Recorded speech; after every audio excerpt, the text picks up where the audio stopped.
الحمدللہ رب العالمین والصلاة والسلام علی خاتم النبیین اما بعد فاعوذ باللہ من الشیطان الرجیم بسم اللہ الرحمن الرحیم الصلاة والسلام علیک یا رسول اللہ وعلى آلك وصحابك يا حبيب الله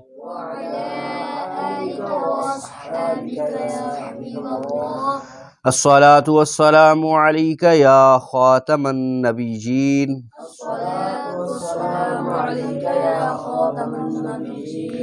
وعلى آلك وصحابك يا خاتم المعصومين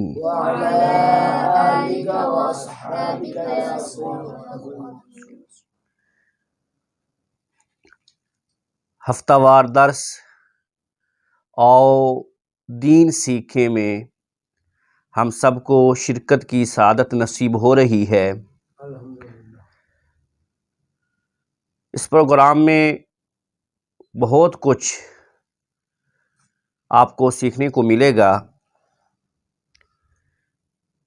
چند سوالات ہیں، ان کے جوابات آپ کے سامنے رکھوں گا۔ دعا کیجئے رب تعالیٰ میری زبان پر کلمت الحق جاری فرمائے۔ پہلا سوال یہ ہے، کیا کچھ انبیاء کرام علیہم السلام حیات ظاہری کے ساتھ بھی زندہ ہیں؟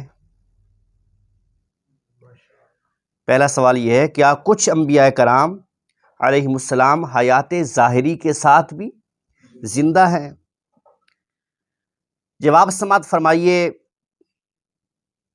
ویسے تو تمام انبیاء کرام علیہم السلام اپنی اپنی قبور کے اندر، اپنی اپنی قبروں کے اندر زندہ ہیں۔ ویسے تو تمام انبیاء کرام علیہم السلام اپنی اپنی قبروں کے اندر زندہ ہیں، اور ان کی حیات شہیدوں کی زندگی سے ارفع و اعلیٰ ہے۔ وہ اپنی قبروں کے اندر زندہ ہیں، کھاتے پیتے ہیں اور جہاں چاہتے ہیں آتے جاتے ہیں۔ لیکن 4 انبیاء کرام علیہم السلام ایسے ہیں جو حیات ظاہری کے ساتھ زندہ ہیں۔ ان کے نام مبارک یہ ہیں، ان میں سے 2 آسمانوں میں ہیں، حضرت ادریس علیہ السلام اور حضرت عیسیٰ علیہ السلام۔ یہ دونوں نبی جو ہیں یہ آسمانوں کے اندر حیات ظاہری کے ساتھ زندہ ہیں، اور 2 زمین پر ہیں، حضرت خضر علیہ السلام اور حضرت الیاس علیہ السلام۔ حضرت خضر علیہ السلام سمندر پر اور حضرت الیاس علیہ السلام خشکی پر منتظم ہیں۔ تفسیر روح البیان سورہ صافات تحت الآیہ 123 اور 132، جلد نمبر 7 صفحہ نمبر 481 اور 483۔ واللہ اعلم ورسولہ اعلم عز وجل وصلی اللہ تعالی علیہ وعلی آلہ وصحابہ وسلم۔ اگلا سوال یہ ہے، غیر مسلم کو قرآن مجید کی آیت پڑھ کر دم کرنا کیسا ہے؟ غیر مسلم کو، کافر کو قرآن مجید کی آیت پڑھ کر دم کرنا کیسا ہے؟ جواب سماعت فرمائیے، قرآن مجید کی آیت یا سورت پڑھ کر غیر مسلم کو دم کرنا جائز ہے۔ شارح بخاری مفتی شریف الحق امجدی رحمۃ اللہ تعالی علیہ لکھتے ہیں، کسی کافر کی شفا کے لیے قرآن مجید پڑھ کر اس پر پھونکنا جائز ہے اور احادیث سے ثابت ہے۔ ایک صحابی نے بچھو یا سانپ کے ڈسے ہوئے کافر پر سورۃ الفاتحہ پڑھ کر دم فرمایا اور اجرت میں 30 بکریاں لیں۔ حضور علیہ الصلوۃ والسلام کی بارگاہ میں عرض کیا تو آپ نے اسے جائز رکھا۔ فتاوی شارح بخاری کتاب العقائد جلد 2 صفحہ نمبر 552۔ واللہ اعلم ورسولہ اعلم عز وجل وصلی اللہ تعالی علیہ وعلی آلہ وصحابہ وسلم۔ اگلا سوال یہ ہے، کسی سوئے ہوئے کے سامنے نماز پڑھنا کیسا ہے؟ یعنی ایک شخص سویا ہوا ہے تو اس کے سامنے نماز پڑھنا کیسا ہے؟ جواب سماعت فرمائیے، نمازی کے سامنے اگر کوئی شخص سو رہا ہے اور سونے والے کی نمازی کی طرف پیٹھ ہے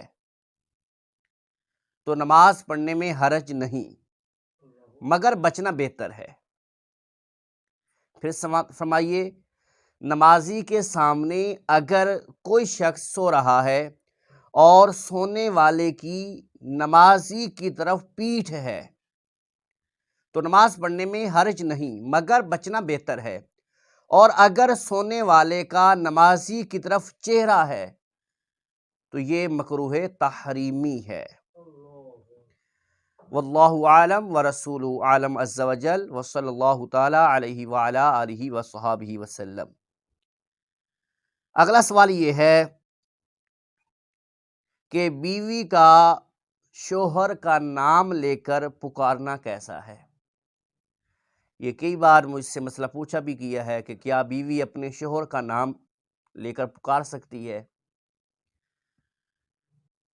جواب سماعت فرمائیے، بیوی کا شوہر کا نام لے کر پکارنا منع ہے۔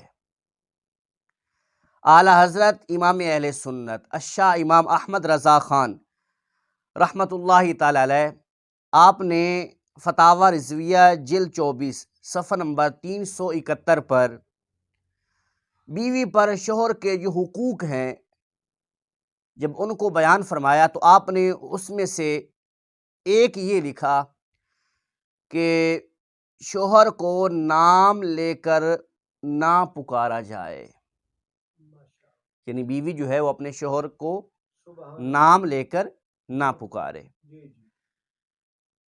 واللہ اعلم ورسولہ اعلم عز وجل وصلی اللہ تعالی علیہ وعلی آلہ وصحابہ وسلم۔ اگلا سوال یہ ہے کہ جب اذان ہوتی ہے تو کتے بھونکنا شروع کر دیتے ہیں، کیا یہ نحوست ہے؟ ایک مرتبہ میں بازار سے جا رہا تھا تو ایک شخص نے مجھے روک لیا اور کہا کہ یہ بتائیے کہ جب اذان ہوتی ہے ہماری مسجد میں تو کتے بھونکنا شروع ہو جاتے ہیں، تو کیا یہ نحوست ہے؟ جواب سماعت فرمائیے، اذان کے وقت کتوں کا بھونکنا کوئی نحوست نہیں ہے اور نہ ہی اس میں کوئی حرج ہے، شریعت میں اس کے متعلق کچھ نہیں آیا۔ البتہ اس وقت کتوں کے بھونکنے کی کئی وجوہات ہو سکتی ہیں۔ نمبر 1، آواز سن کر بھونکنا شروع کر دیتے ہوں، اور یہ بھی ممکن ہے کہ جب وہ شیطان کو اذان کے وقت بھاگتا دیکھتے ہوں تو بھونکتے ہوں، کیونکہ جب اذان دی جاتی ہے تو شیطان اذان سننے سے بچنے کے لیے گوز مارتے ہوئے یعنی آواز کے ساتھ ہوا نکالتے ہوئے بھاگتا ہے۔ چنانچہ حضرت سیدنا ابو ہریرہ رضی اللہ تعالی عنہ سے روایت ہے، بخاری شریف حدیث نمبر 608،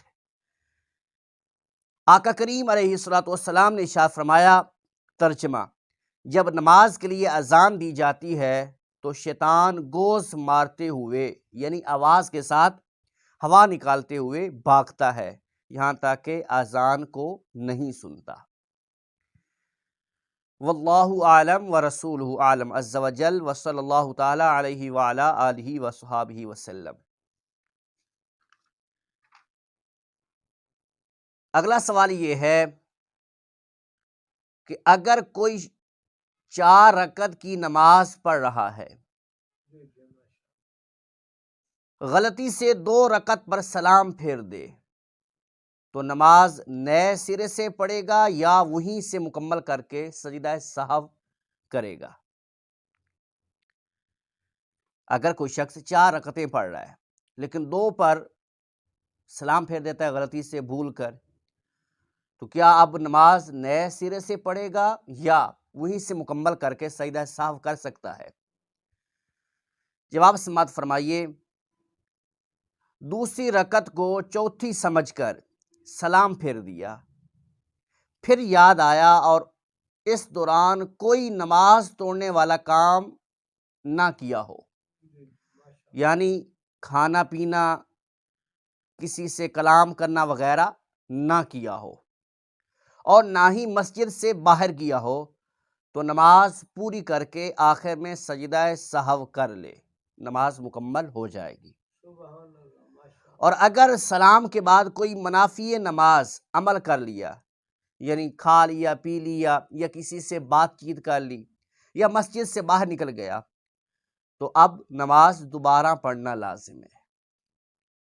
بہار شریعت جلد 1 صفحہ نمبر 609 پر موجود ہے، نماز پوری ہونے سے پہلے بھول کر سلام پھیر دیا تو حرج نہیں، اور قصدن پھیرا تو نماز جاتی رہی۔ دوسری رکعت کو چوتھی سمجھ کر سلام پھیر دیا، پھر یاد آیا تو نماز پوری کر کے سجدہ سہو کر لے، نماز مکمل ہو جائے گی۔ واللہ اعلم ورسولہ اعلم عز وجل، وصلی اللہ تعالی علیہ وعلی آلہ وصحابہ وسلم۔